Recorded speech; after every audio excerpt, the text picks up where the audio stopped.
All the films I've made are all different. I never made the same movie again and again.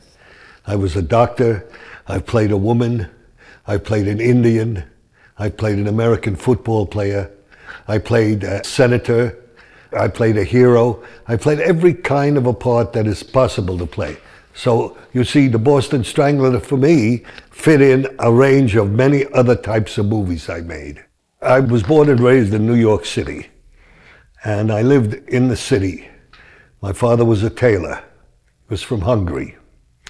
So I grew up in New York City under this kind of auspices. I always wanted to be in the movies because that was the only thing I saw. When I was 5, 6 years old, I went to the movies for the first time, and I loved what I saw. I wanted to do that. I didn't know how to say it, but I just wanted to do it. So I just waited until I was old enough that I could be able to find my way into the movie. I went in the Navy. When the war was over, the government allowed me to go to an acting school. And before the acting school was anywhere near over, I was on my way to California with a 7-year movie contract. And that's how I got into movies. I didn't have to kiss anybody. I didn't have to kiss anything. I had no plans. I just wanted to work. For me, it was the way I learned how to be an actor. I had no education for that. You know, I had to learn it. And the only way to learn that business is to do it, you know? And so it was on-the-job training for me. So I went from any kind of movie they put me in to any kind. I found that not acting in front of a camera was the key. That acting wasn't necessary. Allowing yourself to express yourself was the way to do it. Not making it big and important, none of that, you know? Acting in a movie is very subtle, very quiet. You can be terribly angry and still speak quietly. And so that's what I learned. I learned the distance from the camera. I learned where to look. I learned what to do, where everything was around me. I became aware of everything, where I am and what I'm doing. And this was what made it possible for me to achieve what I was searching for. Acting without looking like you're acting. It's an art that's so artful that it's artless. It doesn't have a form. Because you're working with reality. And what is reality but life? And how do you know you're living? With another person. You don't know what life's about looking out of a window. You don't know what life is like just examining things. You need the experience. So a director can give you that. A director who's behind the camera can lead you. Or a fellow actor can do something that encourages you to want to be in it. He doesn't do it in a way that makes you feel you're not adequate enough. You know? It's giving to you. So all the directors I worked with, many good ones, all did that for me. Stanley Kubrick, when I did Spartacus with him, I thought he was a brilliant director and allowed me to evolve my character of Antoninus. He made it possible for me to allow myself to speak, physically as well as emotionally. Stanley Kramer in The Defiant Ones. Sweet Smell of Success with Sandy McKendrick, a brilliant director. Billy Wilder, a brilliant movie maker. Very sharp, very articulate, very intense. You know, there are a number of directors. Richard Fleischer for the Boston Strangler, a very important film director. Very important director that trusted me so much. He put his faith in me to allow me to play that part. That picture could have been a clumsy experience had he not found someone like me. I'm sure there are many other actors that could do it, that could bring their own emotion to it, you see. A lot of actors don't do that. I don't find being a murderer or being somebody bad so difficult. And neither does the person who's the murderer or who's difficult bad. They are doing what life helps them do. They're doing what the environment that they live in makes them to do. So it isn't that they are criminals. In their own mind, they're not. A man chokes a woman to death. It's not a criminal act. It's an act of emotion. So that way I was able to play if I would have decided that Albert DeSalvo was a terrible man, I could never have played him on the screen. You know, it wouldn't have been possible. So I had to absorb him, and for him to absorb me. In all the movies I made, I always try to find that in the character. So the character has moments of amusement, and moments of kindness, and moments of despair and pain. In the Boston Strangler, when I'm sitting watching the funeral of R.J. Kennedy with my daughter in my hand, stroking her face, one sees what a gentle man he is, you know? So, you see, you're able to build into a part many levels of consciousness. And that's what I did. I enjoyed making that picture very much because the director allowed me to manifest the part in my brain and let my emotions be in my face and not in the body. So the last 20 minutes of the film, he allowed me to express myself. It's unusual, because usually to put a camera on someone, you have a talking head. Huh? All over the world today, you turn on the news, whatever, there's always just a head talking. I wanted to bring something more to it than that. So I tried and found myself, I hypnotized myself. I put myself in a trance that allowed me to let my face express the action and the feeling. And that for me was the unusual part of it. And I think perhaps that was what made it successful, you know. It was released and it was quite highly regarded by people that went to see it, but I was never acknowledged for the picture. The Academy, no important film organization acknowledged the part and said there was an excellent role and I should get a prize or not a prize, but so I never thought of it, you know, more than that. I had a friend of mine who was a director, and one night we were talking. I said, listen, I forget, we were talking about somebody. He said, stop me. He said, Tony, it's only a movie. Only a movie. Nothing more, nothing less. Don't dive into it. Don't make it your life. It's only a movie that you make at a certain period of time. It's not living, it's not dying. It's just doing it. And at the time you do it, you do the best you can. And if it doesn't turn out, like they do in Vegas, get up and go to another project. So I've been able to do that, you know. So many pictures that I did at 20th Century Fox were made because Richard Zanuck wanted me to make them. Dick's father was the head of the studio. Because I had done this first film, Compulsion, and done it so well that he was forever grateful, and bless him for that.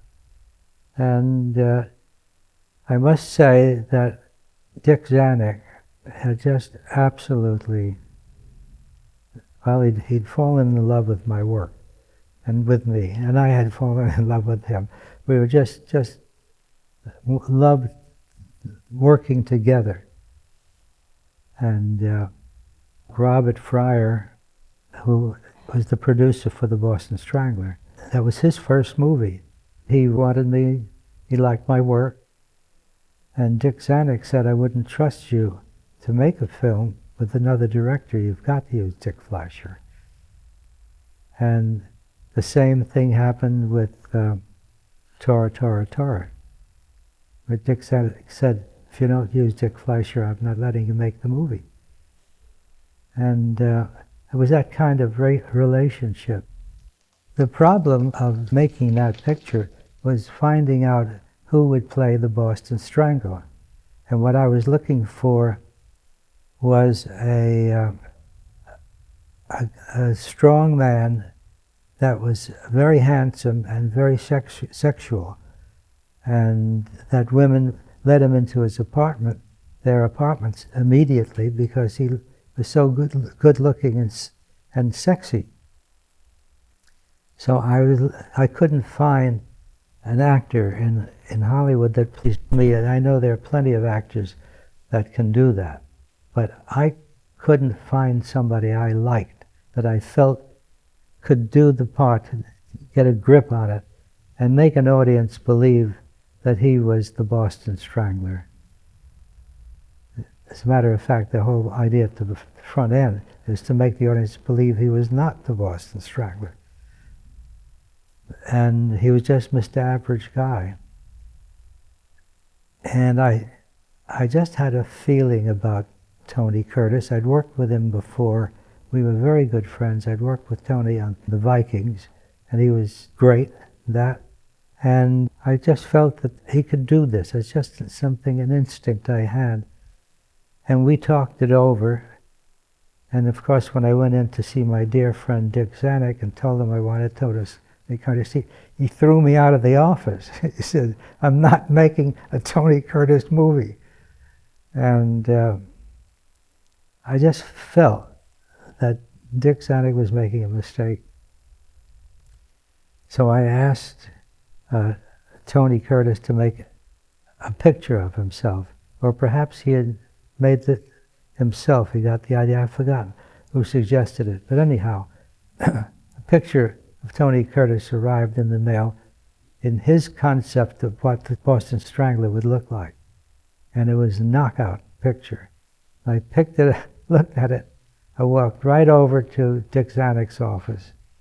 Walked right in. I put the picture down on Dick's desk and said, "What do you think of this guy for the Boston Strangler?"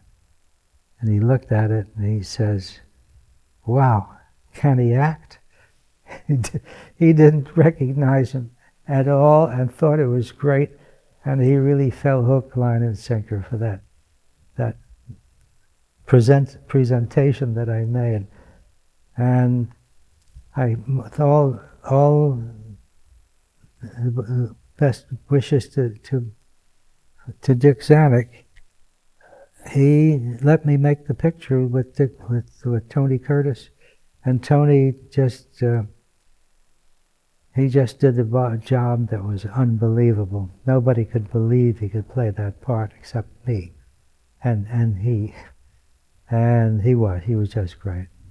I went to Montreal. It was the time of the World's Fair, and they had a lot of this split-screen photography, simultaneous projection of different angles of the same action, and it just knocked my hat off. It was like fresh air coming in, say, this is a new way to make movies.